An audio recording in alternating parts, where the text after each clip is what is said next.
कि जब हमने इस बॉडी के ऊपर पहले वाली बॉडी को पुल किया अलोंग द लेंथ, या जब दबाया पुश किया, कंप्रेसिव स्ट्रेंथ जनरेट हुई। दोनों केस में क्या हुआ? Change in length. तो चेंज इन लेंथ हम बात कर रहे हैं जिस डायरेक्शन में हम फोर्स लगा रहे हैं। दैट मीन्स सपोज मैं इस एक बॉडी है जिसकी लेंथ एल है, उसके मैं इस सरफेस पे फोर्स लगाता हूँ along the length. Length means उस डायमेंशन की बात कर रहे हैं, that dimension which represents the maximum length. हम छोटी वाली साइड की बात नहीं कर रहे हैं, वो डायमेंशन जो कि सबसे लंबी है, राइट। जब हम उसको पुल करते हैं तो उसमें डेल्टा चेंज होता है। ये बॉडी सर्कुलर है तो ऐसे होगी, यदि सेम बॉडी रेक्टेंगुलर यदि इस टाइप की होगी तो मैं इसमें क्या कर रहा हूँ, इधर पुल कर रहा हूँ। ये मेरा एरिया है, ये मैं पी प्रेशर से खींच रहा हूँ। प्रेशर है तो मैं फोर्स में कन्वर्ट कर ही सकता हूँ, फोर्स पर यूनिट इधर प्रेशर। मेरे को एरिया मालूम है, प्रेशर मालूम है, ठीक है। तो यदि मैं इधर को पुल कर रहा हूँ, राइट, या मैं इसमें प्रेशर लगा रहा हूँ, मीन्स स्ट्रेच कर रहा हूँ, तो चेंज क्या हो रहा है? दिस इज द लेंथ, और इसी लेंथ के अक्रॉस बात करें that is change in delta length. हम सिंपल डायमेंशन की बात करें, सिंगल डायमेंशन। हाँ, जब हम बल्क की बात कर रहे होते हैं we are talking about change in dimension. Mean मैं चारों तरफ से फोर्स लगा रहा हूँ तो चेंज इन वॉल्यूम, या तो वॉल्यूम कम होगा या वॉल्यूम बढ़ेगा। अभी तो मैं चारों तरफ से प्रेस कर रहा हूँ, यदि मैं चारों तरफ से पुल करता तो क्या होता है? इसकी बॉडी, इसका शेप बढ़ जाता है कि नहीं? क्लियर? ओके। शीयर के केस में हम डायग्राम थोड़ा इसको ऐसे रिप्रेजेंट कर देते हैं कि एक सिलेंड्रिकल बॉडी है जिसकी लेंथ एल है, और इस सरफेस के पैरेलल ये जो मैं फोर्स लगाया, as a result of this force ये जो बॉडी वर्टिकल थी वो थोड़ी सी इंक्लाइंड हो गई, और जो इंक्लाइंड हुई बाय एंगल थीटा, और उसमें वर्टिकली वो कितना, यदि मैं वर्टिकल डायरेक्शन में लूँ तो there is a change in dimension, delta x shift हो गई। क्लियर है? ये किस केस में होता है? जब हम शेयर फोर्स लगा रहे हैं पैरेलल टू द बॉडीज़ के सरफेस। फ्लेक्सुरल केस में क्या हो रहा है? हम क्या बोल रहे हैं कि ये बॉडी सैग कर जा रही है। तो इन सारे केसेस में हमने टेंशन दें, दबाएं, चारों तरफ से दबाएं, या पैरेलल टू द सरफेस दबाएं, या ऐसे फ्लेक्सिबल स्ट्रेसेस हों कि मीन्स फोर्स लगा रहे हैं, हटा रहे हैं, ओरिजिनल शेप आ जा रही है। बट इन सब केस में there is change in dimension, और जब चेंज इन डायमेंशन होता है उसी को क्या बोलते हैं हम? स्ट्रेन। स्ट्रेस से क्या जनरेट होता है? स्ट्रेन। बॉडी की शेप चेंज होती है, वो सिंगल डायमेंशन हो, मल्टी डायमेंशन हो, या टेढ़ी हो, परमानेंट हो, या टेम्परेरी हो, कुछ भी हो, उससे जनरेट क्या होता है? स्ट्रेन। तो स्ट्रेन को आप फार्मूला बना लेते हैं। स्ट्रेन भी दो तीन तरह की होंगी। जब खाली लेंथ चेंज हो रही है तब इसे लॉन्गिट्यूडनल स्ट्रेन। तो इन दोनों केस के अंदर या तो लेंथ बढ़ रही है या लेंथ कम हो रही है, तो इसमें जो स्ट्रेन जनरेट हो रही है तो formula is change in length divide by total length. Means original length क्या थी बॉडी की, जैसे इस केस में ओरिजिनल लेंथ यदि एल है, there is a change in length delta L by a force F. तो लॉन्गिट्यूडनल स्ट्रेन क्या होगा? स्ट्रेन मीन्स चेंज हुआ, स्ट्रेन याद रखो चेंज इन डायमेंशन, क्योंकि अलोंग द लेंथ हुआ इसलिए बोलते हैं longitudinal strain, delta L upon L.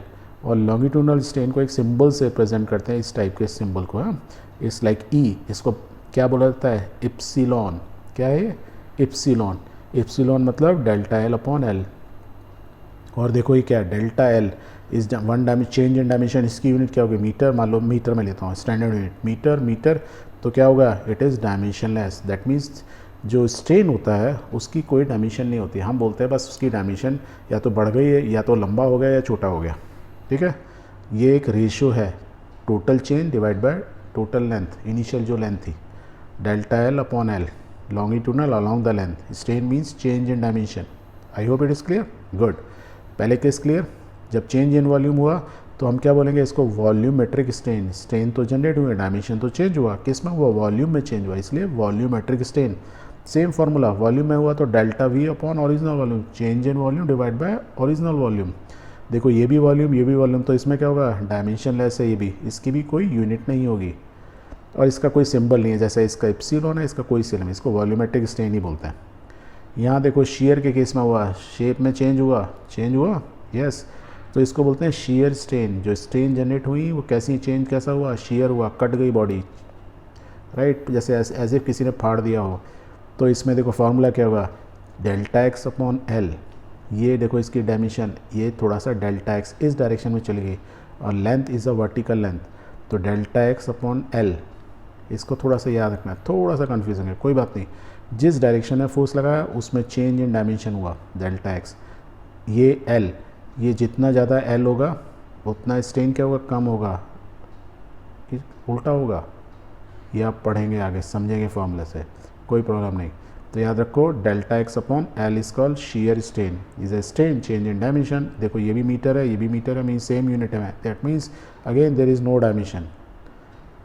दूसरा डेल्टा एक्स को यदि आप ध्यान से देखो, it is forming a triangle, right, जिसकी ये साइड क्या है, लेंथ, यही तो है लेंथ, ये डेल्टा एक्स, ये थीटा है, तो टेन थीटा क्या हो, perpendicular upon base, perpendicular delta x upon base is L, delta x upon L V can say tan theta. तो यदि थीटा मालूम है तो शेयर स्ट्रेन निकाल सकते हो, that is tan theta. I hope clear है। अगेन डायमेंशन लेस है, यस, या इसको हम दोबारा क्या बोल देते हैं, शेयर स्ट्रेन, शेयर स्ट्रेन बोलो या शेयरिंग स्ट्रेन, वो स्ट्रेन जिससे शेयरिंग हो रही है, एज इफ जैसे वो कट जा रहा है। And once again theta is an angular displacement, ये थीटा क्या है, ये कितना एंगुलर डिस्प्लेसमेंट, वो एंगल जिससे ये जितना इंक्लाइंड हो गया, जैसे लीनिंग टावर ऑफ पिज़्ज़ा वो हो गया ना, थोड़ा सा टिल्ट हो गया, वैसा ही है। वेरी गुड, एंड वी से it is the dimension unit. तो इन सारों में यदि आप ध्यान से देखो कि अलॉन्ग द लेंथ हुआ तो longitudinal strain, along the volume हुआ तो वॉल्यूमेट्रिक स्ट्रेन, शेयर हुआ तो शेयर स्ट्रेन, पर सब में क्या है, लेंथ बोलेंगे delta L upon L, volume है डेल्टा वी अपन वी, और शेयर में डेल्टा एक्स अपॉन एल। ये delta x upon L is equal to tan theta. बस याद रखना ये दोनों के बीच में एज एफ यदि इनिशियली यदि फोर्स लगाया तो इस डायरेक्शन में दोनों एक एक्स एक्सिस, मान लो ये वाई एक्सिस है तो ये एक्स एक्सिस है, दोनों 90 डिग्री के उसमें हो रहा है, that is why it is forming a triangle and that is why it is tan theta, right. तो स्ट्रेन को हम क्या बोल सकते हैं, क्या समझे कि जब भी किसी बॉडी में स्ट्रेस जनरेट होता है तो उसमें स्ट्रेन होता है, strain is the ratio of change in dimension to the original dimension. Change in dimension, delta length change हुई with respect to original, volume change हुआ with respect to original volume, length change हुई, ये length. अब technically यदि मैं देखूं तो यहाँ पे भी हम डेल्टा एल अपॉन एल क्यों नहीं लिख रहे, हम इसलिए नहीं लिख रहे क्योंकि यहाँ डेल्टा एक्स चेंज इधर हो रहा है, पर आप ध्यान से देखेंगे ये बॉडी, ये जो लेंथ है ये थोड़ी सी बड़ी होगी ना, हम तो वर्टिकल बोल रहे हैं पर ये भी तो थोड़ी सी स्ट्रेच हुई होगी। अब इसको मेज़र करना डिफ़िकल्ट होता है कंपेरेटिवली दिस को मेज़र करना ईजी सी, राइट। तो आप इसलिए इसको शेयर स्ट्रेन को डेल्टा एक्स अपॉन एल लिखा जाता है। आई होप क्लियर, यहाँ तक क्लियर, स्ट्रेन क्लियर हो गया। और यदि टेम्परेरी चेंज वाले में फ्लेक्सिबल बॉडी है तो क्या होगा, वो वापस ओरिजिनल शेप ले रही है। तो इसमें हम इंपॉर्टेंट चीज़ क्या देखते हैं, जब आप वेट लगाते हो या पुश करते हो तो इनिशियल लेंथ थी, जब हमने इसको सेंटर में वेट लगाया तो देखो ये जो रेक्टेंगल दिख रहा है ना, ये वाला डैश डैश डैश वाला, ये इसकी ओरिजिनल पोजीशन थी। यहाँ पे सेंटर से मैंने एक वेट टांग दिया तो ये क्या हुआ, बॉडी ऐसे करी गई, तो ये centre point, centre of gravity, ये जो ब्लैक डॉट दिख रहा है ये डाउन आके यहाँ तक आ गया, देखो तो देर इज़ अ डिफ्लेक्शन, ये इतना सैक कर गई, क्या बोलते हैं इसको, बॉडी सैक कर गई, ऐसे नीचे को झूल गई, या दूसरा एक वर्ड है वी कैन से सैगिंग हो गई बॉडी में। यदि किसी बॉडी के ऊपर ज़्यादा वजन रख दो, आपने मान लो एक ना बांस या पोल बांधा हुआ है उस पर आप लटक जाओ तो बोलते हैं ना पीछे से सैक कर गया, झूल गया, तो और वो process is called sagging, body क्या हुई, सैक कर गई, प्रोसेस इज कॉल्ड सैगिंग। और जो उससे और जो स्ट्रेस जनरेट हुई या जो ये सैग हुआ, जो डिफ्लेक्शन हुआ, ये जो साइन दिया हुआ है ना छोटा सा, is equal to W I cube divide by, I means ये लेंथ, सॉरी ये एल मीन्स ये एल है, W L cube upon 4BD cube Y. अब ये बी डी क्यू वाई क्या है, B is the dimension, D is the depth, देखो ये लेंथ है, ये विड्थ, ये डेप्थ है, वो विड्थ भी दी हुई है, सब दिया हुआ है, और डब्ल्यू इज़ द वेट है, वाई यंग्स मॉडुलस, ये क्या होता है हम आगे पढ़ेंगे। तो फ्लेक्सिबल, बस आप याद रखो कोई भी बॉडी फ्लेक्सिबल होगी तो उसमें फ्लेक्सिबल स्ट्रेस जनरेट होती है, उससे सैकिंग होती है, या और उसका सैक का फार्मूला ये होता है।